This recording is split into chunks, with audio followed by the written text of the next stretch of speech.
Serem sekali judulnya Gan, ada intelijen taktisnya lagi. Tetapi di bawahnya kok ada kata, paparannya, terus ada komunikatornya lagi. Apa maksudnya ya? Jangan khawatir Neng, ini hanya ngobrol ringan bagaimana membuat paparan yang wow, tetapi pakai cara intelijen taktis gitu loh, nggak ada hubungannya dengan tempur-tempur kok.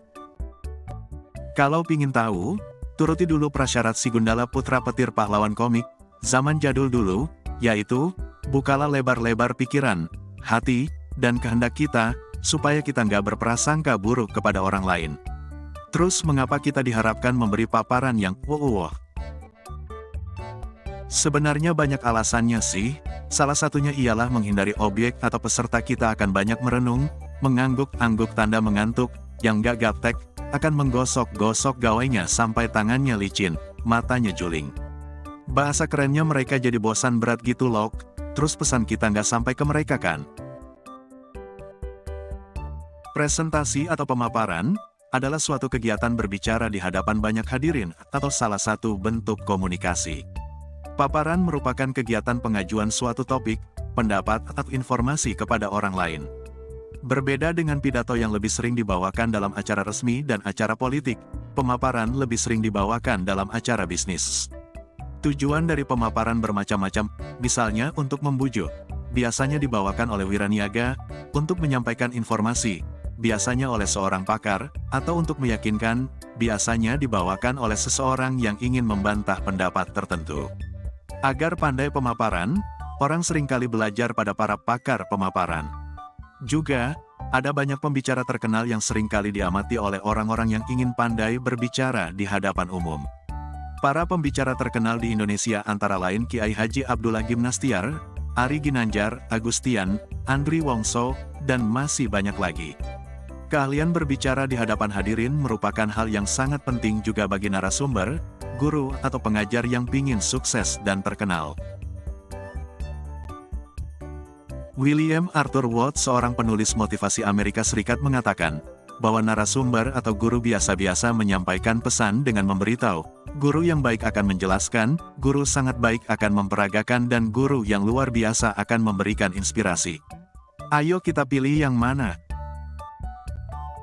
Bagaimana menyiapkan paparan yang menarik dan menyenangkan? Bisa kita gunakan komponen intelijen taktis atau intelijen tempur, yaitu mecucu, maksudnya adalah mu. Yaitu, cuaca, dianalogikan sebagai waktu, suasana formal atau non-formal dan sebagainya, medan, dianalogikan sebagai tempat atau lokasi, yang belakangan adalah musuh, kita analogikan sebagai objek atau audiens kita. Ayo kita lihat setiap komponen di atas lebih dalam lagi. Cuaca, berkaitan dengan informasi jam berapa, siang, malam atau pagi, berkaitan juga dengan situasinya resmi apa santai, apa tengah-tengah. Ini semua menentukan warna dominan paparan kita, jumlah slide serta pakaian kita, apa pakai kasual saja atau pakai jas, atau pakai celana jeans atasannya blazer atau jas, gitu kan kata pakarnya. Medan, yang dimaksud di sini adalah menunjuk pada tempat atau lokasi. Misalnya di kafe ketemuan 3 orang satu meja, nggak perlu video proyektor. Yang kedua di kafe agak luas, pesertanya sekitar 5 orang, sudah mulai pakai OHP dan layarnya, berikutnya nggak pakai alat bantu sama sekali. Hal yang perlu dipertimbangkan dalam tempat ini antara lain, seberapa luas ruangannya, seberapa kuat lumen OHP, seberapa besar layar OHP yang tersedia, seberapa kuat juga wifi tempat itu, dan lain sebagainya. Kita lanjutkan dengan untuk musuh. Yang dimaksud di sini Gan, adalah objek atau audiens kita, bisa kita kategorikan dalam, jumlahnya berapa sih, usianya berapa saja, latar belakang pendidikan atau profesinya apa saja, kemudian gak kalah pentingnya, ya gender mayoritas perempuan atau lelaki. Mungkin saja orang-orang berikut ini menjadi audiens kita loh Gan. Sesuai dengan masukan dari Cumehmu tadi, kemudian kita jadikan dasar dalam pembuatan slide paparan, misalnya, untuk paparan dengan audiens 10 orang. Usia 20-30 tahunan, dalam ruangan sebesar 20 x 20 meter, pada siang hari, pendidikan minimal S1, profesi seniman periklanan, 60% perempuan, 40% lelaki, kondisi ruangan layar video proyektor tersedia, Wi-Fi kuat dan stabil, tema paparan pengembangan organisasi. Maka rancangan slide paparannya akan seperti ini, besar fontasi 20, tema dan latar belakang warna dominan cerah, dan seterusnya. Bagaimana teknisnya? Agan bisa melihat lebih rinci pada paparan saya sebelumnya, bertajuk, jangan kriminalisasi PowerPoint, kalau slide paparannya sudah siap, terus bagaimana mengkomunikasikannya? Audiens kita bisa macam-macam, bisa si tukang bakso parlente pakai jas dan ASN bingung bagaimana cara pakai topi. Ibu-ibu yang cerah meriah, sampai pejabat dan selebritis ini, bisa saja menjadi audiens kita loh. Yaitu dengan komunikasi efektif, maka, perlu menguasai materi atau isi pesannya, yang tentu dengan mempelajarinya berulang kali. Kenali audiens, bila perlu tahu satu-satu latar belakangnya, atau paling tidak kelompok yang berpengaruh dominan, kuasai bahasa verbal dan non-verbal, tentunya dengan sering berlatih, sediakan alat peralatan pendukung yang handal, kemudian yang tidak kalah pentingnya adalah pemilihan metode atau cara yang kontemporer, artinya sesuai dengan situasi dan kondisi yang kita hadapi. Sebagian yang saya sebutkan di atas, ada di dalam materi NLP atau Neuro Linguistic Programming. Kemudian perlu juga kita perhatikan submodulasi dari audiens kita. Submodulasi atau gaya belajar, secara umum dibagi menjadi 3 bagian besar, yaitu visual, indera dominannya adalah mata, sebagian besar adalah lelaki, mereka tertarik pada gambar-gambar yang indah, tampilan yang memukau dan sebagainya. Audio, indera dominannya adalah pendengaran. Mereka ini paling tertarik dengan suara-suara yang merdu dan teratur. Isi dari kelompok ini adalah lelaki dan perempuan. Terakhir adalah kinestetik, mewakili mereka yang senang selalu bergerak, mereka tertarik dengan gerakan-gerakan. Sebagian besar isi kelompok ini adalah perempuan. Visual, audio dan kinestetik di atas kita jadikan pertimbangan penting dalam merancang slide paparan kita dan melakukan komunikasi pemaparan. Apa sudah cukup, Gan? Belumlah, masih ada berikut ini kok.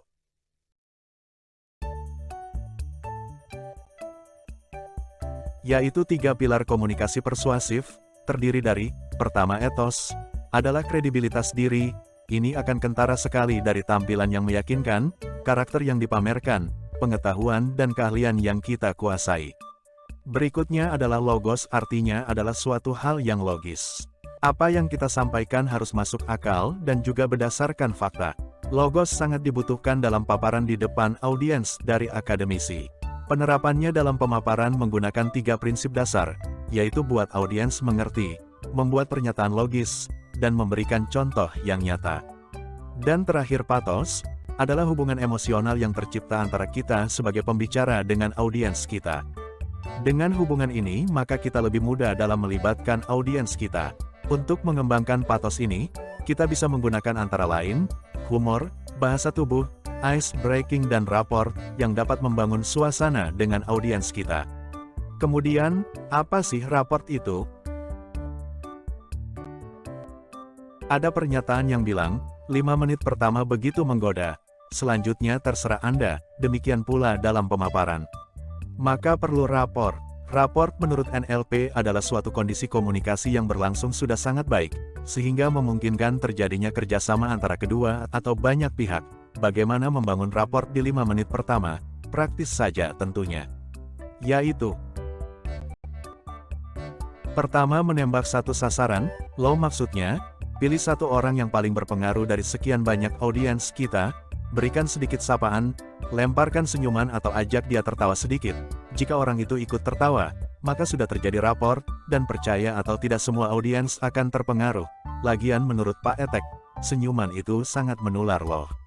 Kedua, sanjung audiens, tetapi jangan berlebihan, nanti akan kelihatan gombalnya.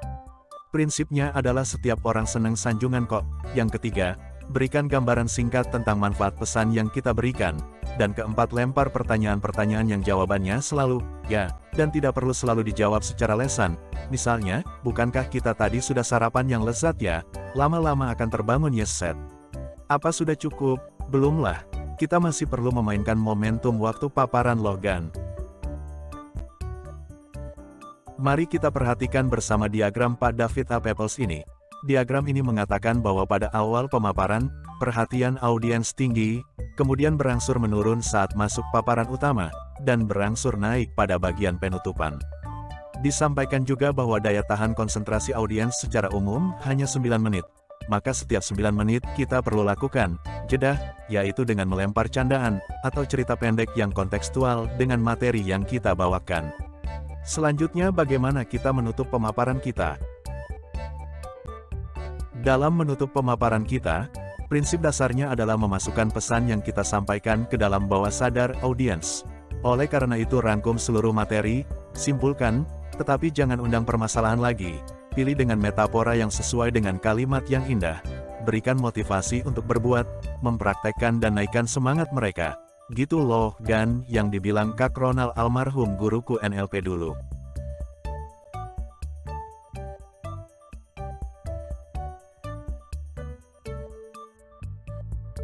Dalam menyiapkan slide paparan yang aduhai, silahkan para agan jangan sungkan-sungkan sama sekali. Membuka YouTubeku bertajuk, jangan kriminalisasi PowerPoint, kalaulah sudah siap.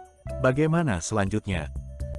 Kalau mau jadi bintang, ya latihan, latihan, latihan, berulang kali sampai sempurnalah Gan, ya harus sabar dan tekun, bisalah Gan. Sampailah pada simpulan paparan ini, yaitu bahwa pemaparan adalah menyampaikan pesan yang meyakinkan kepada orang lain, dilakukan oleh siapa saja, kapan saja dan di mana saja. Emangnya Coca-Cola ya Gan? Agar berhasil, maka gunakan komunikasi yang efektif, siapkan dengan intelijen taktis, cuaca, medan dan musuh. Gunakan alat bantu visual, dan kunci keberhasilan terakhir terletak pada latihan, latihan dan latihan. Alhamdulillah dah ngerti, yang kutangkap, kalau kita pingin pemaparan kita berhasil, ya siapkan dulu dengan mecucu,